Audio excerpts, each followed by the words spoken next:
Sattenapalli YCP నియోజకవర్గ ఇన్ఛార్జిగా గజ్జల సుధీర్ భార్గవ్ రెడ్డి ప్రమాణ స్వీకారం చేశారు. ఈ కార్యక్రమానికి మాజీ మంత్రి అంబటి రాంబాబు హాజరయ్యారు. కన్నా లక్ష్మీనారాయణ సత్తెనపల్లి నియోజకవర్గాన్ని ఒక కాంట్రాక్టుకు టోకుగా కట్టబెట్టారని అంబటి రాంబాబు ఆరోపించారు.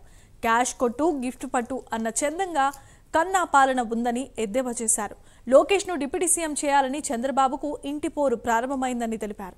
కలహాలతో కాపురం ఎంతో కాలం ఉండదని అంబటి రాంబాబు ధీమా వ్యక్తం చేశారు.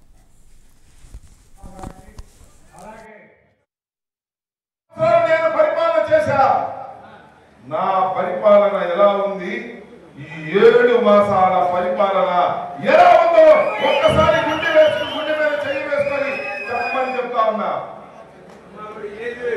భలే ఛాన్స్ ఉంది. అమ్మఒడి సంగతి ఏమో కానీ ఈ నియోజకవర్గంలో భలే ఛాన్స్ ఉంది. క్యాష్ ఇచ్చినోడికే పని అయిపోతాను. ఏమి లేదు,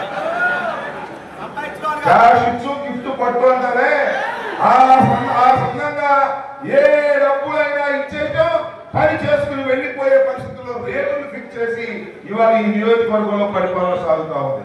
నియోజకవర్గాన్ని కాంట్రాక్ట్ ఇచ్చేసినటువంటి ఈ దుర్మార్గమైనటువంటి పరిపాలన ఎంతకాలం కొనసాగుతుంది? ఇచ్చారుగా 5 సంవత్సరాలు, అక్కడ కొనసాగుతుంది.